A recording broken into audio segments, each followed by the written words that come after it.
and welcome to Welcome Road Baptist Church and the Fundamentals of Christianity. My name is Dan Odom. Thank you for joining with me today. If this is your first time on our channel, I would like for you to subscribe and hit the bell for notifications so that you know when we've uploaded a new video.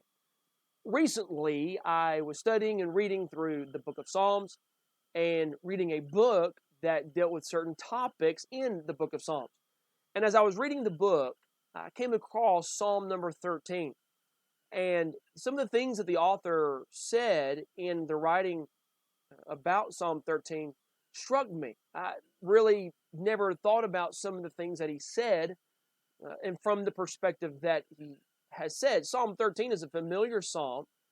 It is a psalm that deals with waiting on God.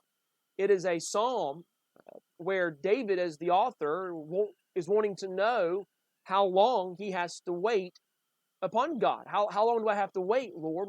How long? He says it 4 times in the opening of the psalm. How long, O Lord?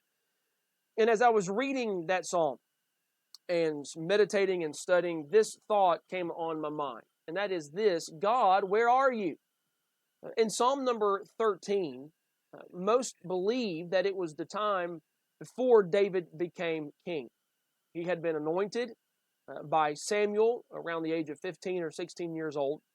He has joined Saul's army and has been a faithful servant to Saul.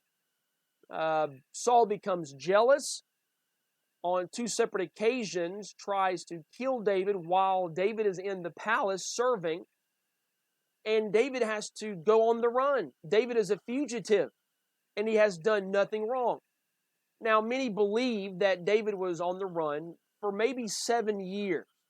That is possible that David served King Saul there around the palace and with the army close to Jerusalem and doing other adventures and conquering other enemies for King Saul for maybe 7 years. And then about halfway through, Saul becomes angry at David and is when he tries to kill him. Now, as we read this psalm, that is what many scholars believe is the background to this psalm.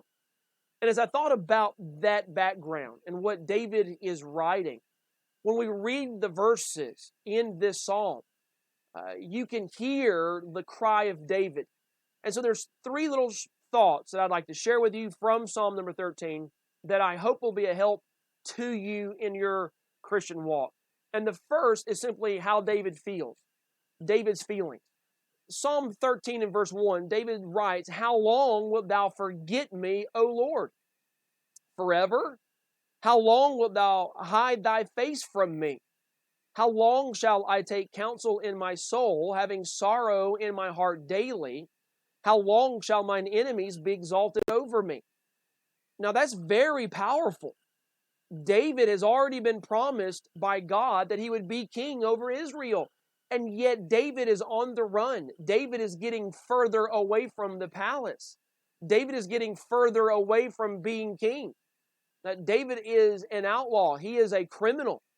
And only the few men that are with him and those within the kingdom that support David, but David doesn't know who these people are.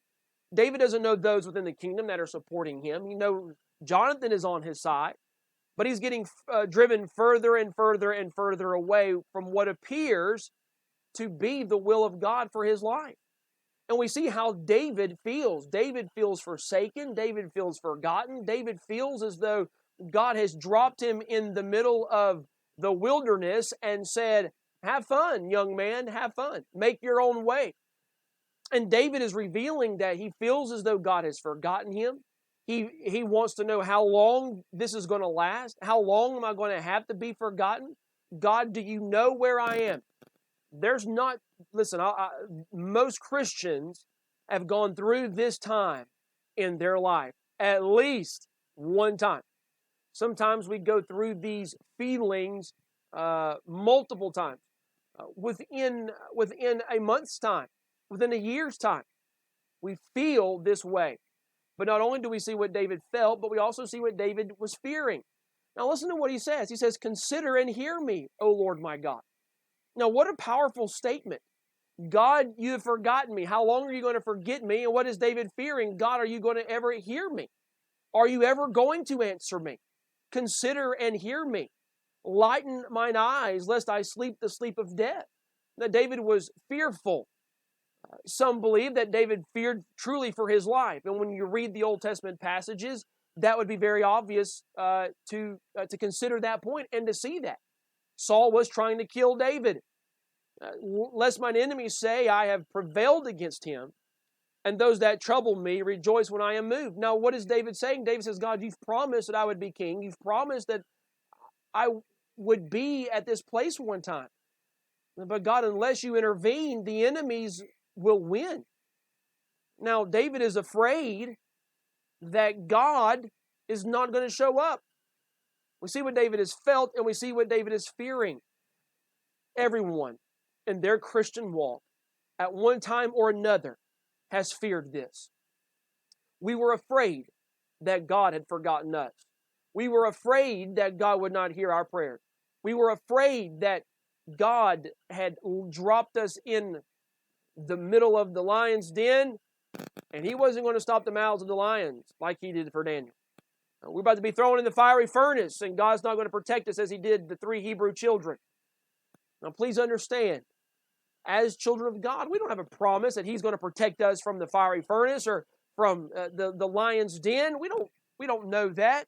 Look at Paul in the New Testament. Look at all the apostles and how they suffered for the cause of Christ. But this is what I am saying, is that God will show up and that God's presence will be manifested. We see that here in the third thing about David's faith. Now, listen to what David says. But I have trusted in thy mercy. My heart shall rejoice in thy salvation. I will sing unto the Lord because he hath dealt bountifully with me. Now, David is still in the same situation. God has not revealed himself to David as of yet. David still has fear. David still feels as though God has forgotten him. But what do we see? We see an activation of David's faith. David reached back to the times in his life where he had felt forgotten and forsaken before, and yet now, and he remembered when God delivered him then. It's very interesting that God allows us to go through small things, okay, that at the time seem gigantic. I mean, they seem enormous. The problems seem heavier than ever. But it's progressive. And God is growing us, and God is strengthening us, and God will places more on us, according to 2 Corinthians 1, than that we can handle, and we may be pressed out above measure. This is where David is at this moment in time in his life. He feels as though, God, your promises will never come to pass. Your presence is not with me. I don't know where you are and what I am supposed to do. But what does David do? David leans back on previous victories. David rests on the previous provisions and presence that God gave him. Now, I know and I realize that at this exact moment, those things that God did for us yesterday and the day before, understand, are not helping me at this moment right now, okay? It helped me yesterday, but as the word says, we need the mercies of God daily. Every day we need the mercies of God, okay? But what David does here is to strengthen himself and encourage himself in the Lord so that he is not controlled by what he feels and he is not controlled by what he fears. He activates that faith. He relies and remembers on what God has done in the past. And in so doing that, strengthens himself in the Lord. Begins to remember what God has done for him. David says here, but I have trusted in thy mercy. I am going to make a choice, God. I don't know what is happening, but I will trust you. My heart will rejoice in your salvation. I will rejoice that I know that your will for my life will be accomplished, that you are working in my heart, that your word is faithful and I can trust. And then David says, I will sing unto the Lord because he has dealt bountifully with me. Oh, the situation is still the same. David is still on the run. But when he comes outside of that prayer closet, he's walking, his steps are a bit lighter now. Why? Because he is trusting in the Lord. I don't know what it is personally that you are going through as an individual. I don't know what you are facing as a person.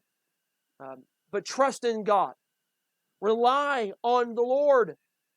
Christ has promised that He'll never leave us nor forsake us, and He will manifest His presence to us one day. He will show Himself to you. Keep trusting in our Savior.